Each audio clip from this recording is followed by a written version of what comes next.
my girlfriend declared. I've decided we should see other people. Right before Valentine's Day so she could date her trainer. I said, perfect timing. Her trainer ghosted her after 1 week. Meanwhile, I'm planning a Valentine's trip with her former best friend. Victoria and I had been together for 8 months, the kind of steady relationship where we'd fallen into comfortable routines, Sunday morning coffee runs, shared Netflix passwords, and those quiet evenings where we'd plan weekend trips while she scrolled through Pinterest boards of couple goals.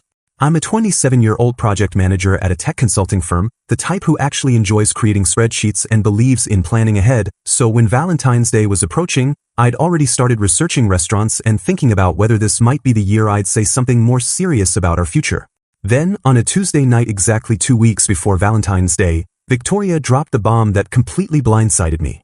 I think we should see other people, she announced while I was reviewing quarterly reports on my laptop, her tone casual like she was suggesting we try a different pizza place. I looked up from my screen, certain I'd misheard something. What do you mean, see other people? I mean we should date other people. Explore our options. Find ourselves. She was using that airy, self-help book language that people use when they're trying to make selfish decisions sound enlightened. I've been doing some soul-searching, and I think I need to experience more before I can really know what I want. The timing felt deliberately cruel, 2 weeks before Valentine's Day, after months of her showing me engagement ring posts and talking about couples' weekend getaways. Are you breaking up with me? I asked, setting my laptop aside and giving her my full attention. No, not exactly. I'm saying we should take some space to date other people. You should try it too, actually. It might be good for you. The way she said it made me feel like I was being prescribed medicine I didn't want to take. Over the next few days, I started noticing things I'd been too trusting to see before, how she'd been spending extra time at our gym, coming home energized and distracted, mentioning her personal trainer Bryce more frequently in casual conversation. Bryce thinks I should focus more on compound movements, or Bryce suggested this new protein powder. I'd assumed she was just getting serious about fitness goals. When I finally looked at her phone after she left it unlocked on the counter, the extent of her planning became crystal clear. Dozens of text messages with Bryce spanning the past 3 weeks, complete with flirty emojis, workout selfies, and a confirmed dinner date scheduled for that Friday, 3 days after her "see other people" speech. She'd already moved on before she'd even bothered to officially pause us. When I confronted her about the texts, she had the audacity to act like I was the one being unreasonable. This is exactly why we need space, Ethan. You're being paranoid and controlling. Bryce and I are just friends exploring a connection. Exploring a connection while we were supposedly taking a break, she'd announced after already planning their first official date. The manipulation was so transparent it was almost insulting to my intelligence. Within 48 hours of our "see other people" conversation, Victoria's Instagram transformed into a highlight reel of her new life with Bryce.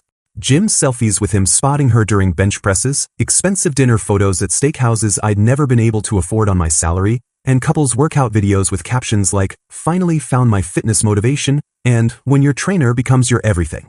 The speed of it all confirmed what I'd suspected. This wasn't exploration, it was a calculated trade-up she'd been planning for weeks. I was scrolling through her stories like some kind of masochist when my phone rang with a call from Sophia, Victoria's former best friend who I'd met several times at group gatherings but never really talked to one-on-one. "Hey Ethan, I hope it's okay that I'm calling. I got your number from the contact list for Victoria's birthday party last year." Her voice was warm but cautious, like she was testing the waters of an awkward conversation. "I heard about what happened, and I wanted to check on you. I've been watching this whole situation unfold, and honestly, I'm not comfortable with how Victoria's handling things." The concern in her voice was genuine, which felt like a foreign concept after weeks of Victoria's calculated emotional distance. We talked for an hour, and Sophia revealed details that made my stomach turn. Victoria had been trash-talking our relationship to mutual friends for months, calling me boring and too predictable, while simultaneously bragging about how Bryce was everything she'd been missing, more adventurous, more spontaneous, more exciting. "She's been telling people at the gym that you never surprised her, that you were too focused on planning and not enough on living in the moment," Sophia said, her voice tight with disapproval.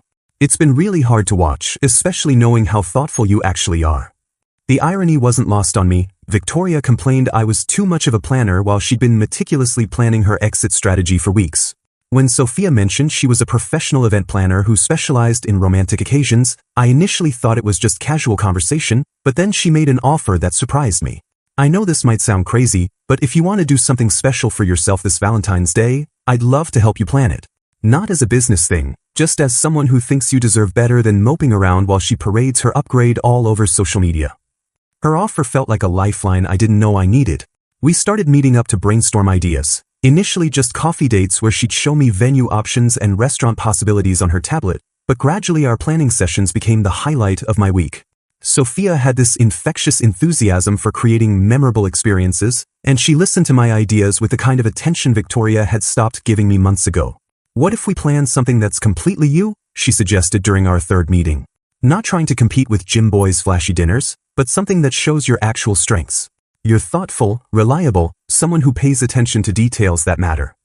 While Victoria continued posting stories of spa days and couples massages that Bryce was clearly letting her pay for, Sophia and I researched wine country getaways and artisan restaurants that valued craftsmanship over Instagram appeal. She had connections everywhere: vintners who could arrange private tastings, chefs who could create personalized menus, bed and breakfast owners who specialized in romantic escapes that felt authentic rather than performative. The more time I spent with Sophia, the more I realized how starved I'd been for genuine connection. She asked about my work projects with actual interest, remembered details from previous conversations, and had this way of building on my ideas instead of dismissing them as boring. During one of our planning sessions, she admitted something that shifted our entire dynamic. "I have to confess something, Ethan. I've had feelings for you for months, probably since Victoria's birthday party when you spent 20 minutes helping my elderly neighbor figure out the rideshare app instead of just enjoying the party. Watching her take you for granted has been really frustrating." The confession hung in the air between us, honest and vulnerable in a way that felt completely different from Victoria's calculated emotional manipulation. "I'm not trying to take advantage of your situation," she continued quickly. "I just thought you should know that someone sees all the things about you that she's been calling boring. Your thoughtfulness isn't a flaw, it's actually pretty amazing." As Valentine's Day approached, Sophia and I had planned an elaborate weekend that would make Victoria's trainer dates look like amateur hour, wine tastings, a cooking class with a James Beard Award winner, and reservations at a restaurant that required 2-month advance bookings. But more importantly, I was falling for someone who appreciated the very qualities Victoria had spent months making me feel ashamed of. The universe has a funny way of delivering karma exactly when you least expect it. 1 week into February, Victoria's social media presence suddenly went dark. No more gym couple selfies, no more expensive dinner posts, no more stories featuring her fitness motivation. I learned the reason from Marcus, a guy I'd stayed friendly with at our shared gym despite Victoria's attempts to turn our mutual friends against me. "Dude, you're not going to believe this," Marcus told me while we were doing cardio side by side. "Bryce just completely ghosted Victoria. Blocked her on everything, stopped responding to texts, the whole deal. Turns out he got back together with his ex-girlfriend last weekend." The irony was almost too perfect to be real. "But here's the kicker," Marcus continued, clearly enjoying the gossip. "Some of the guys were talking, and apparently Bryce was bragging in the locker room about how Victoria had been paying for everything, all those fancy dinners, the spa days, even his gym supplements. He called her his meal ticket, and said he was just having fun until his real girlfriend came back from her work trip. Victoria had traded me in for someone who was using her even more blatantly than she'd used my emotional investment, and she'd been too blinded by his Instagram-worthy abs to see it coming. The day before Valentine's Day, I was at my apartment with Sophia, who was wearing one of my aprons and testing recipes for our weekend cooking class, when my doorbell rang with the aggressive urgency of someone who expected immediate attention. Through the peephole, I saw Victoria standing in the hallway looking like she'd been crying for hours, her usual perfect makeup replaced by puffy eyes and smudged mascara. "Ethan, please, I know you're home," she called through the door. "We need to talk. I made a huge mistake." I opened the door to find her staring past me at Sophia, who was visible in the kitchen wearing my world's okayest cook apron and stirring something that smelled absolutely incredible. Victoria's face went through a series of expressions: confusion, realization, and then pure fury as she spotted the printed itinerary for our Napa Valley weekend that Sophia had left on my coffee table. "Are you kidding me right now?" Victoria's voice cracked with disbelief. "You're cooking dinner together? You planned a whole romantic getaway? How long has this been going on?" The accusation in her tone was rich considering she'd been planning her Bryce adventure for weeks before our supposed break.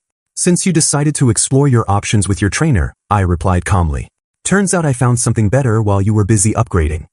What happened next was the most spectacular emotional meltdown I'd ever witnessed from someone who prided herself on always being composed and Instagram ready. Victoria pushed past me into my apartment like she still lived there, her eyes frantically scanning the evidence of my new life, Sophia's event planning materials spread across my dining table, 2 wine glasses in the sink, and the obvious intimacy of someone else's belongings mixed with mine.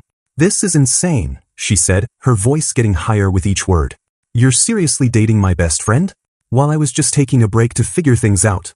The revisionist history was breathtaking. Suddenly our see other people arrangement had become a break, and her pre-planned Bryce dates were just innocent soul-searching. "We were supposed to find our way back to each other, Ethan. That's what a break means. You don't immediately jump into bed with the first woman who shows interest." Sophia appeared from the kitchen, wiping her hands on the apron with remarkable composure given the hostile energy Victoria was radiating. "Actually, Victoria, you made it pretty clear you'd already found what you were looking for with Bryce. The gym photos and dinner dates were pretty hard to miss." "That was different," Victoria snapped. "That was me exploring my options, trying to grow as a person. This," she gestured wildly between Sophia and me, "this is you two plotting behind my back like vultures." The irony of someone who'd been texting her trainer for weeks before announcing our break, accusing us of plotting was almost amusing, but Victoria was just getting started. "I know exactly what this is, Sophia. You've been waiting for your chance, haven't you? Playing the supportive friend while planning to steal my boyfriend the second I wasn't looking." Sophia's response was calm and devastating. "I've been watching you treat him like garbage for months. Calling him boring, complaining that he was too predictable, telling everyone at the gym that Bryce was everything Ethan wasn't. I didn't steal anything, you threw him away." The truth of that statement hit Victoria like cold water, and I watched her face cycle through denial, anger, and something that looked like genuine panic as she realized the full scope of what she'd lost. "You don't understand," she said, turning back to me with desperation creeping into her voice. "Bryce was a mistake. He was using me, just wanted someone to pay for his meals and buy him supplements. I see that now. What we had was real, Ethan. We can fix this." "What we had was you settling for me until something shinier came along," I replied. "The only thing you regret is that your upgrade didn't work out the way you planned." Victoria's composure completely cracked then, and she started sobbing those messy, real tears that come from actual devastation rather than strategic manipulation. "I was scared, okay? Scared of how serious things were getting between us. Bryce felt safe because I knew it wasn't real, but losing you feels like losing everything." Her confession might have meant something 3 weeks ago, but watching her try to crawl back after her meal ticket dumped her just felt pathetic. "I'm sorry you're hurting," I said genuinely, "but I'm not your backup plan. I'm not going to be here waiting every time you decide to explore your options." After Victoria finally left, still crying and muttering about how this wasn't over, Sophia and I tried to salvage our evening, but the drama was just getting started. Within hours, Victoria had posted a manifesto on Instagram about betrayal and fake friends, complete with crying selfies and vague references to people who stab you in the back when you're vulnerable. The post exploded with comments, but not in the way Victoria had expected. Instead of sympathy, people started sharing screenshots of her previous posts, the ones where she called me boring and predictable, the gym photos with Bryce where she tagged him as everything I've been missing, and the dinner posts with captions about finally being with a real man who knows what he wants. Marcus and several other gym members started commenting with receipts of Victoria's trash-talking sessions, including her exact quotes about how I was too safe and not ambitious enough compared to Bryce's supposed business ventures. The narrative Victoria was trying to create about being betrayed by her best friend fell apart when people could see the timeline of her own betrayal in her own posts. Sophia's response was perfect in its simplicity, a single Instagram story showing our dinner reservation confirmation for Valentine's Day at Auberge du Soleil in Napa Valley, with the caption, "Sometimes the best things happen when you least expect them." People immediately started connecting the dots, realizing that while Victoria had been broadcasting her trainer romance, I'd been quietly planning something infinitely more romantic with someone who actually appreciated the effort. The comments on Victoria's post turned from supportive to savage as people realized she was crying about losing something she'd publicly thrown away, and the social media war she'd started backfired spectacularly as her own words became the evidence of her character. Victoria's response to losing the social media battle was to escalate into full-scale warfare, alternating between pathetic attempts to win me back and calculated efforts to destroy my relationship with Sophia. The morning after her Instagram meltdown, I received a text that perfectly captured her mental state. "I know you're just doing this to hurt me. When you're ready to stop playing games and talk like adults, I'll be here." The delusion that my happiness was somehow a performance designed to spite her was almost impressive in its narcissism. When emotional manipulation failed, Victoria moved to financial warfare, canceling our shared gym membership without warning and sticking me with the early termination fee. I only discovered this when I showed up for my usual morning workout and found my key card deactivated, with the front desk staff looking genuinely uncomfortable as they explained that Victoria had invoked some clause about domestic partnership dissolution that I'd never even knew existed. Her petty victory cost me $300 and the inconvenience of finding a new gym, but it also cut the last physical tie between us, which honestly felt liberating. The rumor campaign started immediately after the gym incident, with Victoria telling anyone who would listen that Sophia had been stalking me for months and had deliberately sabotaged our relationship. She positioned herself as the victim of a calculated seduction, conveniently forgetting that she'd been the one texting her trainer for weeks before announcing our break. When mutual friends started asking me about these allegations, I simply showed them the timeline. Victoria's Instagram posts with Bryce dated weeks before Sophia and I had our first coffee meeting, making it impossible for anyone with basic math skills to believe her version of events. Victoria's most desperate move came when she contacted my workplace, claiming I was having an inappropriate relationship with a client and demanding they investigate my professional conduct. My manager called me into his office looking genuinely confused as he explained that someone had filed a formal complaint alleging I was using company resources to conduct an affair with Sophia, who she claimed was a client. The thing is, Ethan, my manager said, clearly trying not to laugh, we don't actually have any clients in event planning, and our HR records show this complaint came from someone claiming to be your girlfriend, which contradicts her allegation that you're cheating on her. The complaint was so transparently vindictive that it actually made me look like the victim of harassment rather than the perpetrator of misconduct, and my manager ended up apologizing for having to bring it up at all. But Victoria's most spectacular public meltdown happened at the gym, where she apparently cornered Bryce during his evening shift and demanded an explanation for why he'd ghosted her after she'd been nothing but generous and supportive. Marcus, who witnessed the entire scene, called me immediately afterward with a play-by-play that was better than any reality TV drama. "Dude, she completely lost it," Marcus said, barely able to contain his excitement. She was screaming at him in front of everyone about how she paid for everything, bought him supplements, covered all their dates, and he just stood there looking embarrassed while she aired all their business. The confrontation escalated when Victoria started throwing gym equipment, accusing Bryce of using her as a meal ticket while he was secretly back with his ex-girlfriend. The best part, Marcus continued, was when she demanded he pay her back for all the money she'd spent on him, and he just laughed and said she'd volunteered to pay because she was trying to impress him. Security had to escort her out, and management banned her permanently for causing a disturbance. The drama reached peak absurdity when I discovered, through Sophia, that Bryce's ex-girlfriend was actually her cousin Elena, who worked as a pharmaceutical sales rep and had been traveling for work during his brief Victoria experiment. Elena reached out to Sophia with information that made Victoria's situation even more pathetic than we'd realized. "Sophia told me what's been happening with your ex," Elena said when she called me directly. "I thought you should know that Bryce has been running this same scam on multiple women at different gyms across the city. Victoria wasn't special, she was just his most gullible target." Elena revealed that Bryce had a rotation system, targeting women who seemed financially stable and emotionally vulnerable, letting them compete for his attention while he collected free meals, supplements, and ego boosts. "He showed me screenshots of her texts," Elena continued. She was practically begging him to let her buy him things, talking about how she'd never been with someone so motivated and ambitious. He was laughing about how easy it was to get her to pay for everything. The final piece of Victoria's vindictive campaign involved trying to destroy Sophia's business reputation by leaving fake negative reviews on every platform she could find, claiming Sophia was unprofessional, unreliable, and had stolen her boyfriend during a consultation. The reviews were so obviously fake, posted from new accounts with no other activity, all using similar language and focusing more on personal grievances than actual service issues, that most platforms removed them within days. But Sophia's existing clients rallied to defend her, posting genuine positive reviews that highlighted her professionalism and creativity, ultimately boosting her business profile more than Victoria's sabotage had damaged it. "You know what the funny thing is?" Sophia said as we looked at her review page, now filled with glowing testimonials from grateful clients. "She actually helped my business by forcing all my happy customers to go public with their recommendations. I've gotten 3 new bookings just from people who saw the drama and wanted to support me." Victoria's escalating revenge campaign had backfired at every level. The gym drama made her look unhinged, the workplace complaint made me look like a harassment victim, the fake reviews boosted Sophia's business, and every public scene she caused just provided more evidence of her true character to anyone who'd been on the fence about our situation. Valentine's Day itself became the stage for Victoria's most spectacular public humiliation, though she orchestrated it entirely herself through a combination of desperation and terrible decision-making.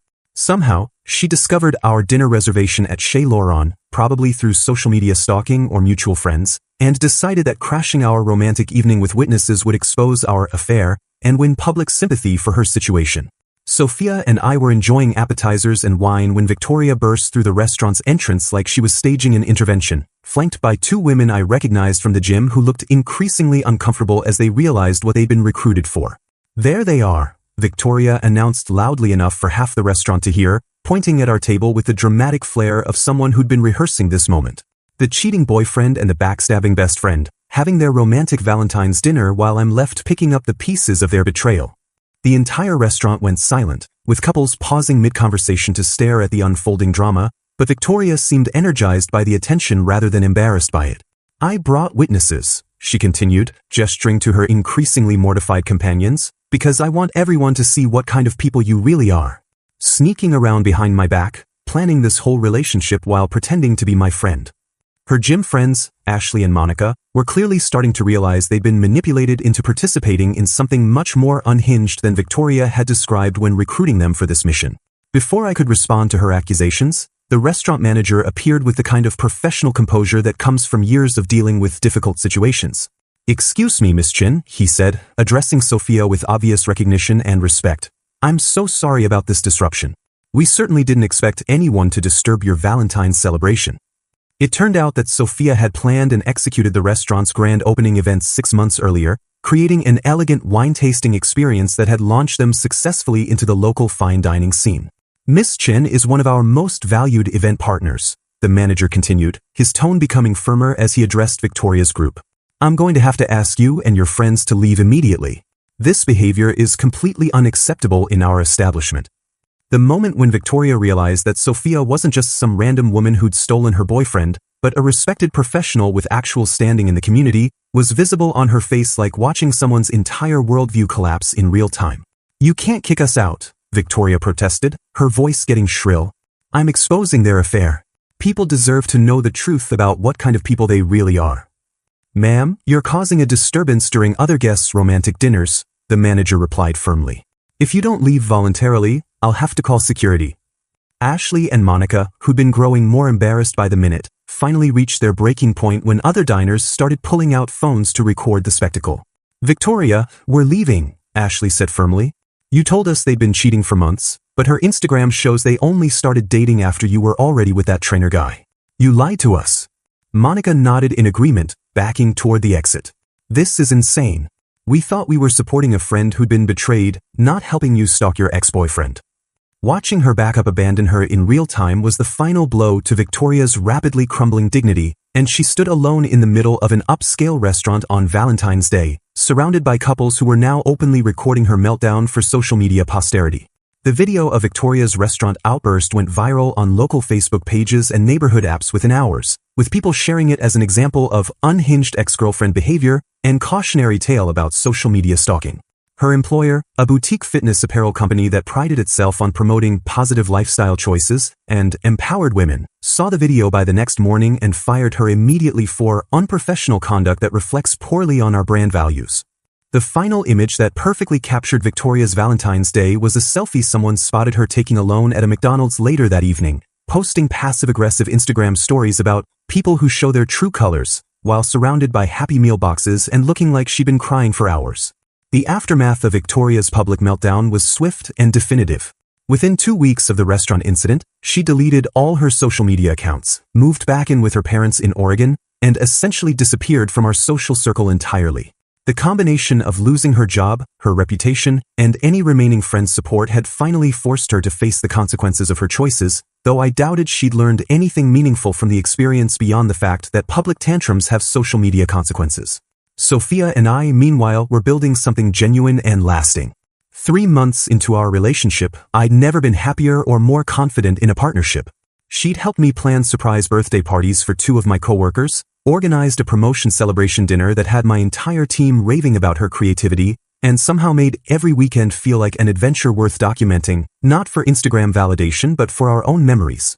The gym community, which had witnessed Victoria's entire dramatic arc from entitled princess to banned crazy ex-girlfriend, was incredibly supportive of our relationship.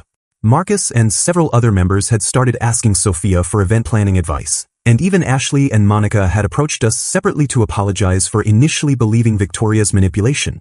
We should have known better, Ashley admitted during a chance encounter at the grocery store. The timeline never made sense, and honestly, Victoria had been complaining about you for months before she ever mentioned that trainer guy. We just felt bad for her when she was crying about being betrayed. The experience taught me something valuable about human nature. When someone says they wanted to see other people, they usually already have someone specific in mind, and the best revenge isn't plotting elaborate payback schemes but simply being happy with someone who actually appreciates you.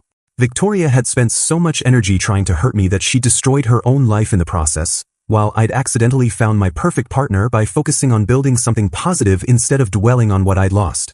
This weekend, Sophia and I are celebrating our 6-month anniversary with dinner at Chez Lauren, the same restaurant where Victoria had staged her Valentine's Day meltdown. The manager, who remembered us from that dramatic evening, personally called to offer us the best table in the house and complimentary champagne, joking that we provided more entertainment than most of their anniversary couples. Sophia thought the irony was perfect, and honestly, so did I. Sometimes the best endings happen in the same places where the worst chapters tried to destroy you.